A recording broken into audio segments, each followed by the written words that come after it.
One. And a very pleasant good day. My name's Paul Merca, and I'm the publisher of paulmerca.blogspot.com. Before I introduce our guest today, if you've enjoyed our previous two videos, please don't forget to click on the envelope at the bottom of the post or by leaving a comment on our YouTube page. Our conversation today is with Steve Ritchie from sportspac12.com, who's in the midst of writing a series of articles on sportspac12.com depicting who the greatest of all time in men's and women's track and field at each of the Pac-12 schools, or as the young ones call it, the GOATs of Pac-12 track and field are. Steve's kind enough to join us from his home in Silverton, Oregon, where he's a high school track coach and freelance writer. Steve, first of all, thank you for coming on today. My pleasure, Paul. Great to see you. Yeah, absolutely. First of all, how'd you get started covering track and field? Oh, I really started in a very small way. I was covering high school track and field in our local area because I thought the kids didn't get enough publicity. And so from there, I started going to Olympic trials, to national championship meets, and just seeing what kind of newspapers I could get to buy my articles. So it built up from there, and it's been a lot of fun over the last 15 or so years. Yeah. Now let's see. So I go through the slides. Hopefully you can see them on your end. Moscow. Yes. Yep. There you are.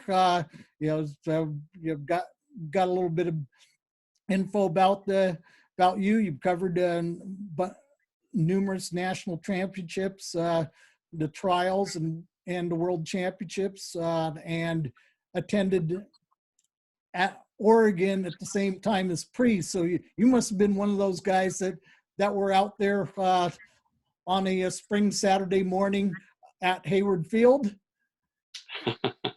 For a dual meet, yeah. Yeah. And,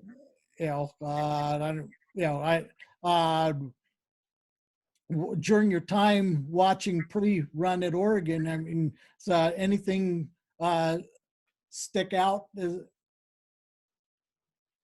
as far as races, or because I'm sure that people went nuts when they saw Pre. Oh yeah, I remember freshman year, I think it was, dual meet against UCLA, and there's over 10,000 people in the stands at Hayward. Wow. I mean, that was just unbelievable for a dual meet to see that kind of interest. And then it just built throughout his career there. By the time we get to the Olympic trials in 1972, the place was a madhouse when he ran in the 5,000 meter finals against George Young. That still has to be one of the most exciting races that I've ever witnessed. Yeah. Awesome. All right. So we're just going to get now as we said, you're writing a series of posts on sportspac12.com depicting who the greatest male and female track and field athletes from each Pac-12 school. How'd that come into fruition? Did you pitch that to the website, or did they come to you? How did it all happen? Well, I had been approached by the website, and we agreed that I would do a weekly column during the outdoor track and field season, covering the Pac-12. And I started writing my first column. And after that was published, and it was about the Olympic trials in which Pac-12 athletes might have a chance to make the U.S. Olympic team, the season was canceled. Yeah. So it was like, okay, what do I write about now? So my idea, which they thought was a good one, was to look at each school and kind of go through some of their all-time top athletes and choose the greatest, and maybe have a little explanation of why I ended up choosing that athlete. So I got started in it, and it's been a heck of a lot of fun and hours and hours of research.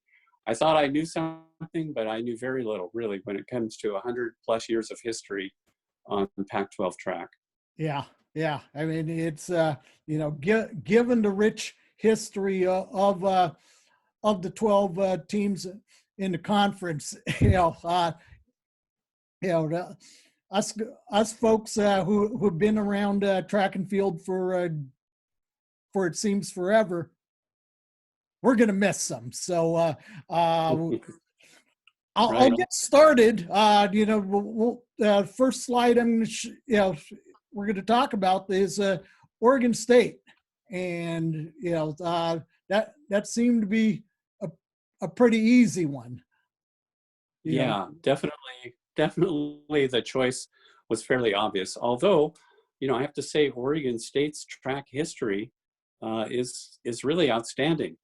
The fact that they haven't had a men's program since 1988 is very disappointing. But prior to 1988, they really did, for most of their history, have some really phenomenal teams and coaches and athletes. Yeah. I mean, it's like I was around for the end of the Bernie Wagner era, which then it escapes me, and then before Bernie was Sam Bell, who really made his name after Oregon State at Indiana, and then was it who's the gentleman? He coached Frank Morris. Was he? Yes. Yeah. Okay.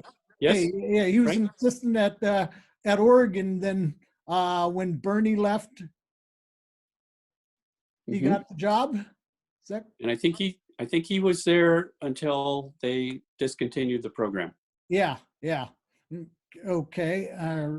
All righty. So you've got on your honorable mentions, Hailu Ebba, Willie Turner, Morgan Groth, Dale Story, Tracy Smith, Kashif Hassan, John Radisich, Tom Woods, and Forrest Smithson. Any of those guys kind of stand out in your mind? Oh my gosh. Yeah. I remember watching Hailu Ebba compete against Prefontaine, and he was always right with Prefontaine. They had some great battles over 1 mile and probably over 5K too. I'm not totally sure about that, but he was a fantastic runner. Was actually one of the very first Ethiopians to run at a U.S. college, and he was a walk-on. Yeah. And ended up, I think, national champion and sub 4-minute miler, outstanding runner. Yeah. Willie Turner was another one from the late 60s, and he tied the world record in the 100 meters at 10 flat. Before we got to using 100ths of a second, there were a whole bunch of people tied at 10 flat. Willie was one of them. Yeah. I think I know from my era, Kashif Hassan, from the Sudan was yes. He was an amazing runner. It's 400-meter runner. Yep, absolutely. I think I remember him. Running against the Huskies quite a bit. So, what about Dale Story? Might be a little before your time, Paul. Yeah, a little before my time. It's that he won an NCAA title in in the 60s. Yeah, I think it was 61 or 62 in cross Uh-huh. country. Yep. And he barefoot runner, Yeah. ran barefoot on the track and in cross country. The Uh-huh. date he won the NCAA championships cross country was, I think, around 30 degrees. It was back somewhere in the Midwest. And Dale ran barefoot and won, and Oregon State team won the team championship You're as right. well. Right. Wow. Yeah. Yeah. It's a, very, Some good stories yeah. from that era. Yeah. Yeah. And then of course, when I was in high school, I actually saw Tracy Smith run up in Seattle at the ITA meet. Oh yeah, Yeah, okay. that was, I think he ran on that pro circuit. He was on the pro circuit. I think Jim Ryan was on there.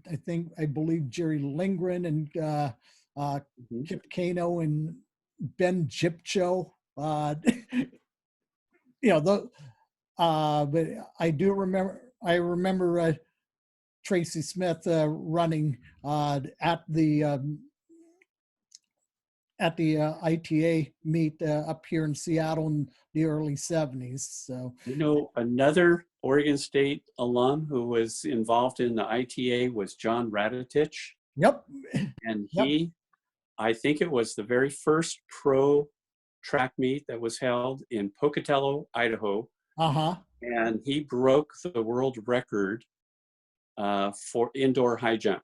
Uh-huh. 7.5 3/4 or something like that. Yep. But it was never ratified because he was a pro at the time that you had to be an amateur. Uh-huh. Yep. And, Yep. But he broke a 14-year-old record that Valerie Brumel had set. Right. Around 1960. Right. All right. So the next slide we're going to go to the Oregon State women.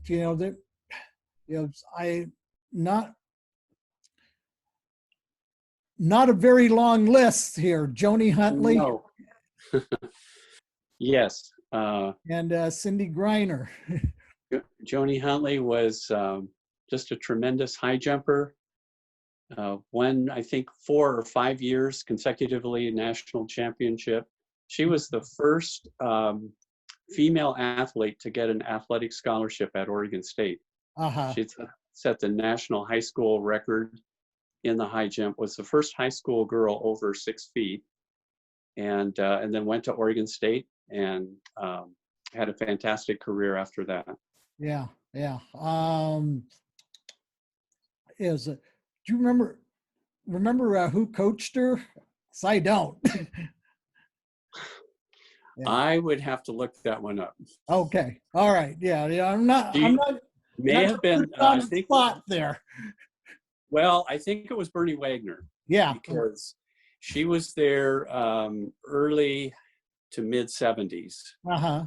And that was the time at which they had a lot of male high jumpers who were tremendous. Yeah. And I'm pretty sure it was Bernie. But okay. All righty. All right. Now the next, we're now going to talk about the Oregon men. I mean, it's a program that you're quite familiar with. So I guess the most obvious question is that the popular belief would be that Pre would be the GOAT as far as Oregon track and field, but why Ashton? Well, I think when you look now, Pre's obviously had a shorter career because of his untimely passing in 1975. But I mean, Ashton was the top multi-event athlete for 4 or 5 years running. He set multiple world records. He was on top, and the decathlon is supposedly the greatest athlete. And I don't know. I don't think there's another decathlete that maybe some others that had as good a career as Ashton, but Uh-huh. nobody certainly surpasses him. Uh-oh. And I just felt like he was the man. His credentials are rock solid. Uh-huh. Yeah. Oh, by the way, your thumb is on the camera. Oh, there you go. Oh, I'm sorry about that. yeah. Okay. There you go. And had a moment there. But in looking at the guys who are honorable mention. I mean, this is a who's who of track and field. To even be honorable mention when it comes to Oregon. Yeah, that's pretty incredible. When you look at Edward Cheserek and how many NCAA titles did he win? 17, I think. Yep, something 17 like NCAA titles, and he only gets an honorable mention. Yeah. So. Yeah. But that list is that good. So. Yeah. I mean, Otis Davis, Mac Wilkins, Burleson and Grell. I mean, a guy from our area, from the last couple of years, Devin Allen, and then Matthew Centrowitz, the 2016 Olympic champion, and he's still in an honorable mention. Joaquin Cruz, 1984 NCAA champion and Olympic champion at 800. Right. Galen Rupp, who's medaled in the last 2 Olympics and the 10,000, the marathon. He gets an honorable mention. Wow, that's a pretty select group. These, if they were at almost any other school, they'd be the GOAT. Yeah. Anyone. I mean, you could make a good argument for probably any one of those men on the list. So, and there are probably some that are not on the list that should be, but I was looking to limit that to about 10 or so, give or take. Yeah. Okay. All right. So now we're going to go to the Oregon women, Raven Rogers.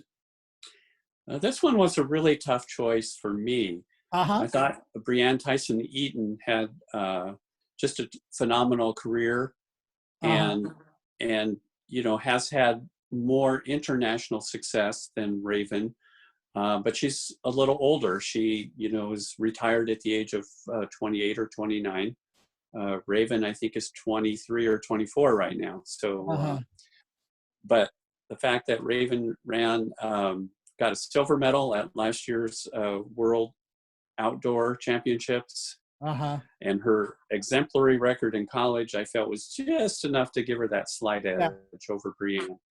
Yeah, and looking at the honorable mentions, there's some good ones too. Claudette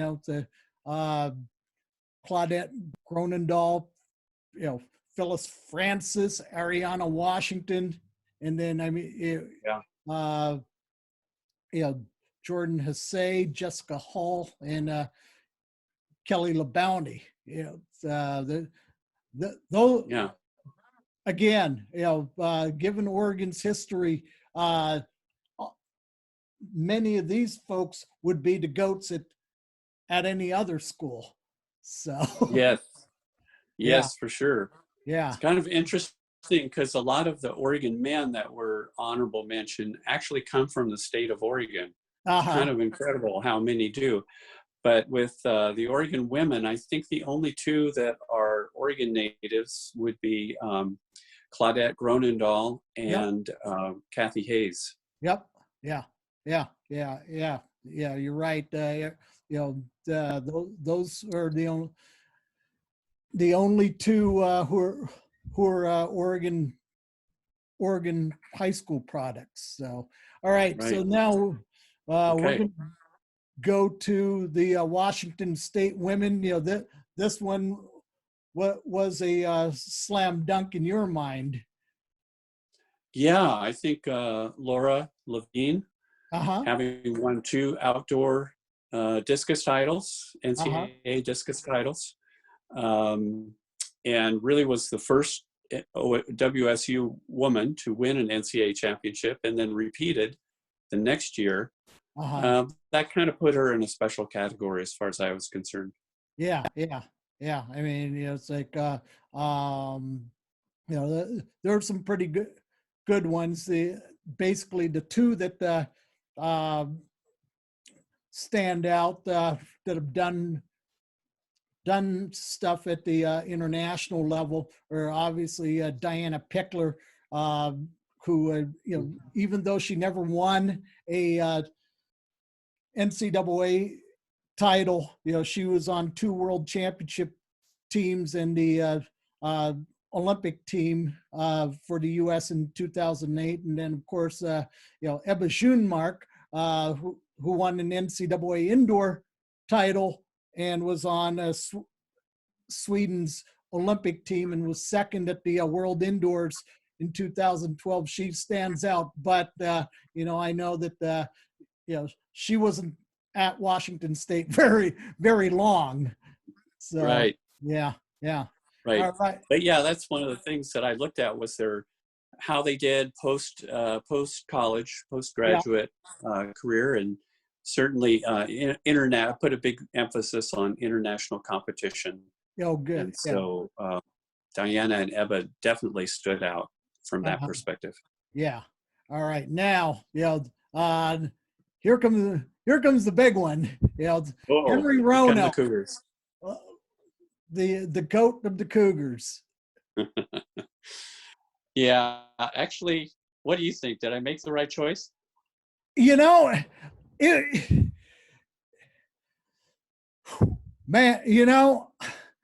I guess the only knock on Rono was that, and through no fault of his own, I think he would have won several Olympic medals in 1980. But he was one of those guys that got had his Olympic dream taken away, and then I know in '84 he was nowhere near close, so he may have been pretty much at the end of his career. But what he did in that 78 days in 1978, I don't think any distance runner, collegiate or professional, will ever do. I don't see that happening. And I'll be the first to admit, I was fortunate enough to see one of his world records. That was his 8:05.4 in Seattle. That was the steeplechase. Yeah, that was amazing. That record stood for quite a while. Absolutely. And then looking at the list of folks that are in the honorable mention category, Oh my God, yeah. Anybody stand out for you? Well, yeah, they all really stand out, but I mean their distance runners really take the cake. Jerry Lindgren in the late 60s, he would have had to have been regarded as the greatest collegiate distance runner of all time. I think he won 11 NCAA titles. And certainly and on the international level, I mean, he was one of the top international runners even when he was in high school. So just an incredible athlete. And Bernard Lagat, oh my gosh, what, second fastest all time in the 1500. The guy's incredible and still running, but I mean, he ran internationally competitively until he was 40, I think. And the number of medals, 13 medals in the Olympics and World Championships. So I mean, every one of those guys is just a high quality runner. But Rono, what Rono did is just probably will never be duplicated. Right. Just a fantastic talent. it's like, I mean, even, the late Samson Kimabwa, he, everybody forgets that, he held the world record into 10,000 meters while he was at WSU. Yes. And, And Rono broke his record. yep, absolutely. And the school record, Yeah. there are very rare instances where you actually have to break a world record to break your own school record. Absolutely. Think about that. That's Yeah. a pretty unusual situation. Yeah. And then yeah. So more power to the Cougars of John Chaplin. They were incredible. Yeah. All right. So now we're going to go to the Washington women. This is an easy one. Mm-hmm. Yes. Aretha Thurmond. I think it was easy. I mean, she had a terrific career at University of Washington, and then she had a terrific career after the University of Washington. Yep. She never got that Olympic medal, but the fact that she was on, 4 Olympic teams, starting when she was a 19-year-old at UW, and her last one, she was 35 years old and a mom, and was selected captain of the U.S. team for the Olympics twice. I mean, that's pretty incredible. Yeah. I mean, it goes to show you, she had a lot of respect from within the team. It's like, I think if you talk to anybody that's been on a national team with her, I think the thing that stands out about Aretha, and these athletes who had the opportunity to travel with Aretha on a national team will tell you that the one thing that stands out about her is her leadership.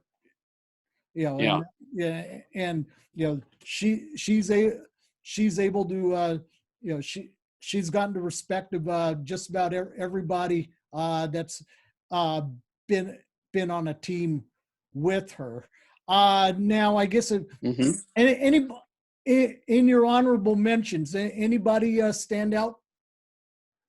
Well, who stands out for you? You know all of these athletes better than me. I think I know that Olivia Groover pops. I thought you might say Olivia Groover. Yeah, I mean, ignore everything.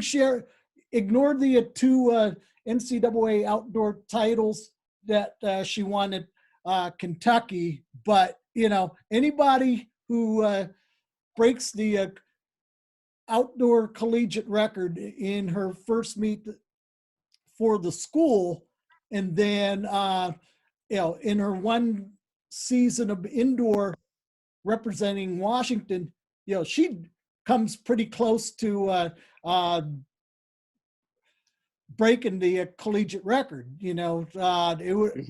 I tell you what, I was about ready to go nuts when she took a shot at Demi Payne's collegiate record indoors at the Dempsey. If I remember right, there were, and I don't know if you've been to a meet at the Dempsey, but she was jumping at about the same time as one of the distance races, and the Dempsey, as you know, has a reputation to be one of the fastest places on the American indoor circuit, and where people show up on their own dime just to be able to run it at the Dempsey. But for a few moments while distance races were going on, people were paying attention to Olivia Groover. So, Oh yeah, yeah, yeah, yeah, yeah, absolutely. yeah. And then, And it's just a shame she didn't get to compete at indoor nationals this yeah, year. yeah, absolutely, absolutely. So now we go to the next slide. Brad Walker.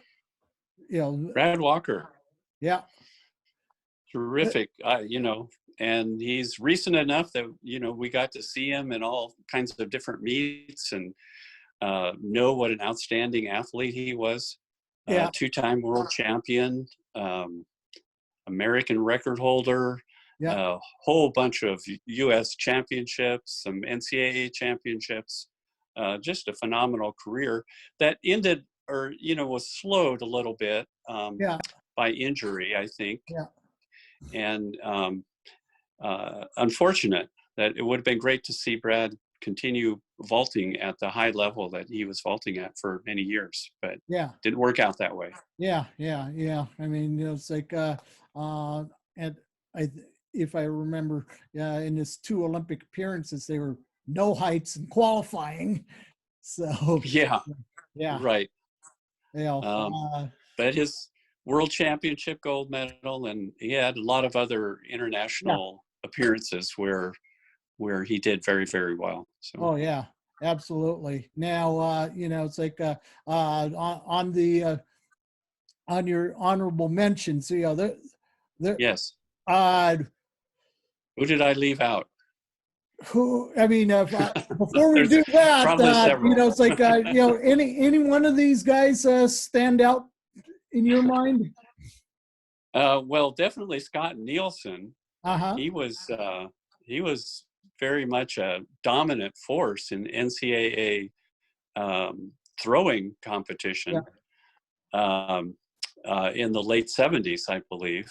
Hammer and weight throw. He Yep. won seven NCAA titles, Uh-huh. indoors and outdoors. Mhm. Canadian Yep. had, I believe the Canadian national record. Good international record. Scott was a tremendous thrower. Yeah. And so he was the one, he would be the runner-up for me Yeah. if I Yeah. had to pick one. Yeah. But you also got some people on the list that I never got the chance to see Yep. because they were competing in the 20s and 30s and Yep. 50s. So Yep. Washington's had a good program for a long period of time, and it's amazing how well they've done in the field events. I Yeah. think almost everybody there is a field event athlete. Yeah. Yeah. Except, let's see, Ed Ed Chimani. Jenin, Yeah. Ed. Yeah. He was the right? 4th at the 1932 Olympics in Los Angeles. Yeah, Mostly, 800 meters. yes, yes, indeed. Mhm. But yeah, and so, one of the things that I got questioned on, after your your post on Washington and Uh-huh. Washington State came out, were the misses. I got, Okay, got sure. some feedback on, on my social media channels, and Okay. the one guy uh, that people asked about is, well, why was Brian Sternberg left off? Well, he shouldn't have been, Yeah. and Okay. I think he needs to be added in there. Okay. Okay. Yeah. And that was oversight on my Yep. part Okay. because I was familiar with Brian Sternberg, Yeah. and I know he didn't hold the world record in the pole vault very long. Right. I think it was a month or so. Um, Yeah. I think it was yeah, but it was a couple of but months. He set the okay, world record twice, but then lost it later in the summer. and that was in a period of time when those records were being broken with some regularity, but Right. definitely as a world record holder and an NCAA pole vault champion, definitely he should be on there. Yeah. So Okay. let's get him on. Okay. Definitely. All righty. Yeah. And then, so someone had asked me about another Washington kid, Rick Noji. High jumper. Yep. Yep. Yeah. 6'7", 6.5", Yeah. and he was definitely under consideration. Yeah. Um, he did make, I think, a world team. Yeah. Yeah. He made actually 3 world teams. 3 world teams. Okay, Yeah. He made it my bad. Tokyo in '91. He made the finals. He was 8th, and then he was in Stuttgart and Gothenburg. But Yeah, he made 3 world teams, but didn't make the big one, the Olympic. right. Didn't make the Olympics, and he didn't medal. So, I mean, he was kind of in a Yeah, marginal position. He certainly yeah, could be on there. yeah, He's got solid credentials. yeah, yeah. And then the other one that other miss was I thought was Carl Van Kalkar of Oregon State, the '88 Mhm. steeplechase champion. Yeah, there was Oregon State also had a steeplechase champion named Jim Barkley in Yeah, 1969. yeah, So I felt like I would have had to put Barkley on there as yeah, well as Van Kalkar, yeah, since they both won a yeah. NCAA steeple title. Uh-huh. Um, so I didn't put either of them on. But so, Yeah, yeah. but it's interesting. I ran against Jim Barkley in high school, Uh-huh. and uh, I was a sophomore in high school, and he was a senior. Had moved from Arkansas to Oregon, Scio, Oregon, Uh-huh. and my first cross country meet. I thought I was pretty good, and this guy just blew us out of the water. He was like a minute and a half ahead of us. Who Yeah. is this guy?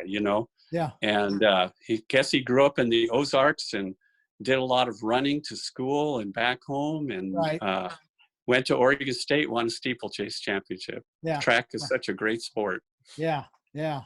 Well, so man, it's it's definitely been great, just talking with you about you know at least at least the 4 Northwest schools. Mm-hmm.